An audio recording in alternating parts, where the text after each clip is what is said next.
Hello friends, and welcome back to my channel, Time with Lauren. I am so happy to have you here.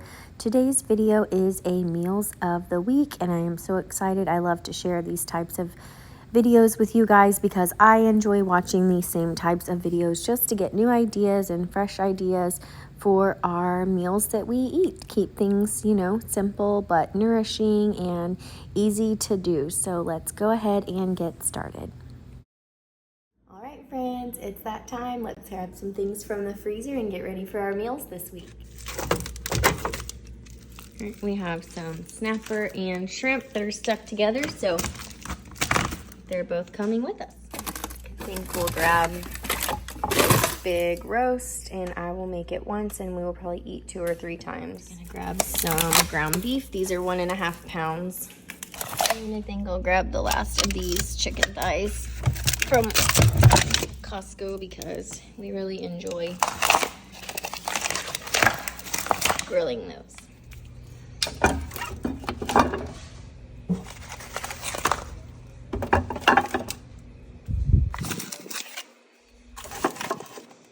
And I'm fairly certain this is fish and shrimp here is going to leak, so I am going to put this in a separate container. All right.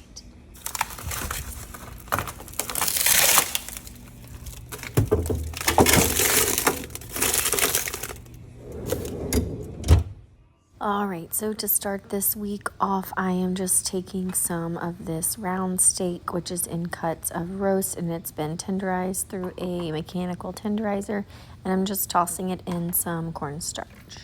I'm going to sear it in my InstaPot here, and then just go ahead and pressure cook it in there all together.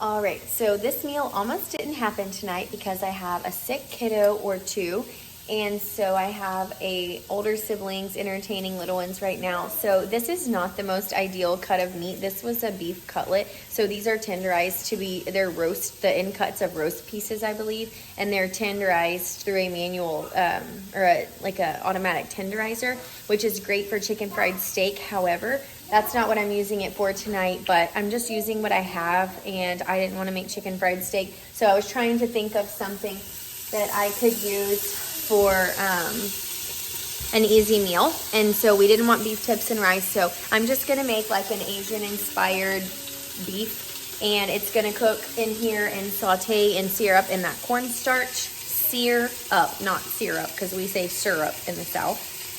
So it's going to sear in this cornstarch here in this oil. I forgot to put the oil in at first, so just kind of give that a stir, and it's going to get crispy bits on the edges.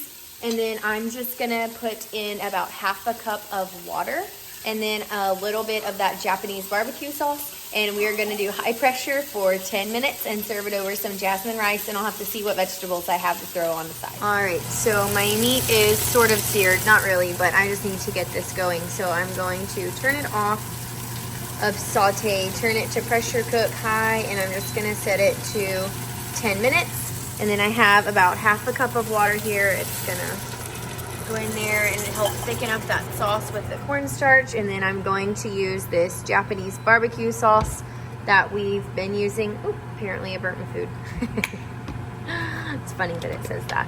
Anyway, so I'm just going to go in with about 1/4 to 1/2 cup of that. That was probably 1/4 cup. And give it a stir.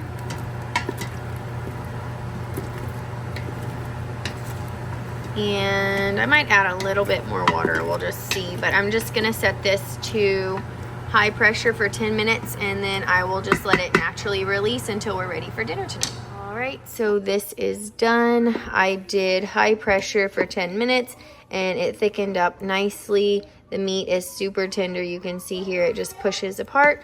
So it wasn't the most ideal cut, but it's still gonna make a delicious dinner. We just have some steamed broccoli on the side. I already made my husband's plate for later, and then used the broccoli for some other meals, and then just some rice that I had cooked earlier, and I just used the microwave because tonight has been a rough night. So this is what's for dinner.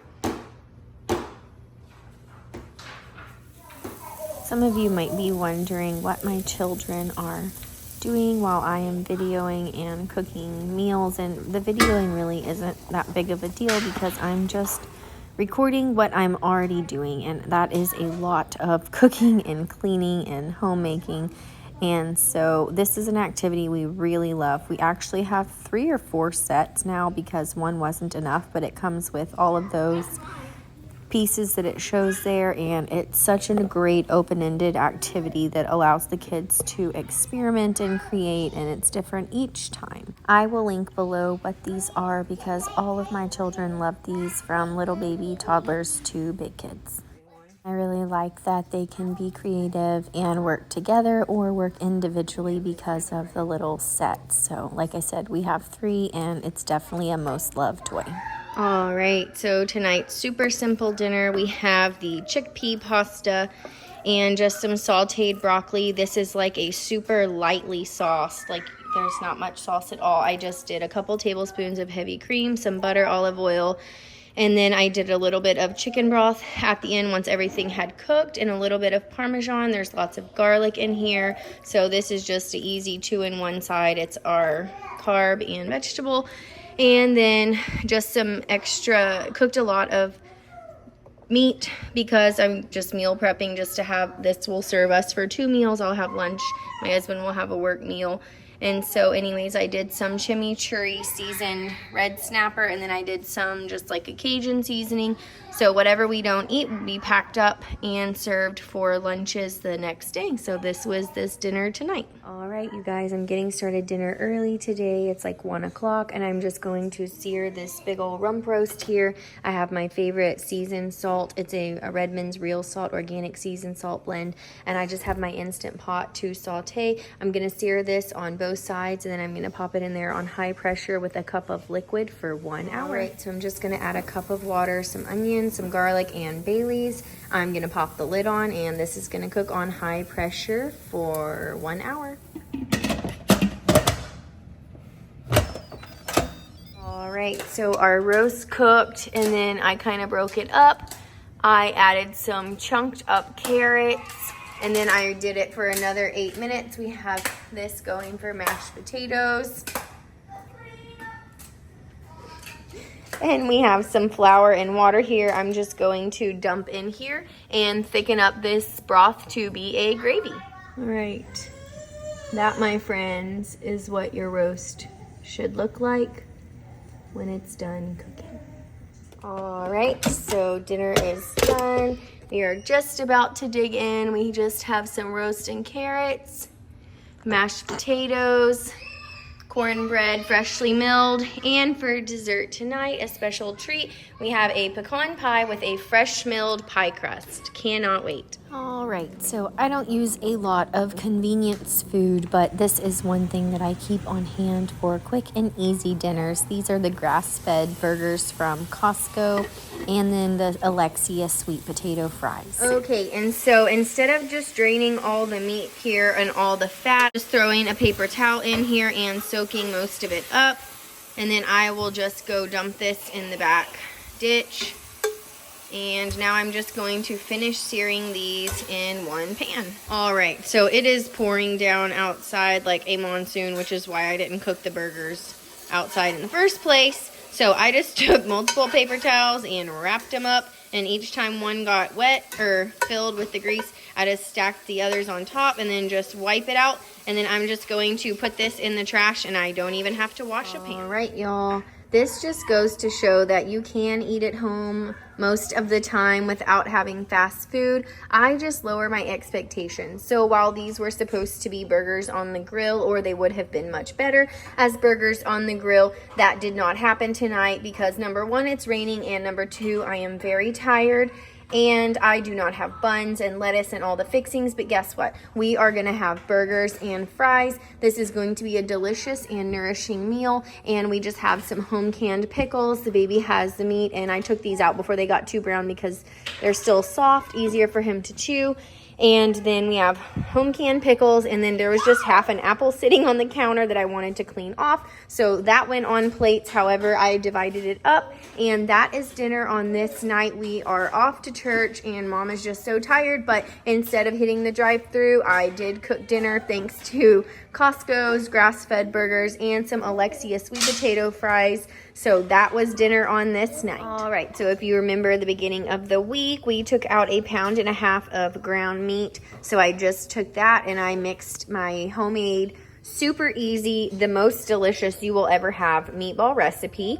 And I'm just gonna drop these into a screaming hot pan. Because it's just one small batch, I'm gonna put them in the pan. But if I have a lot going on and I'm working on a lot of different things, then especially when I'm meal prepping, I will often put these on a big baking sheet and cook them at 425. But tonight they're just going in the pan. We're just gonna brown these, then we'll flip them over. All right, guys, so look how beautiful these look. They are browning up nicely.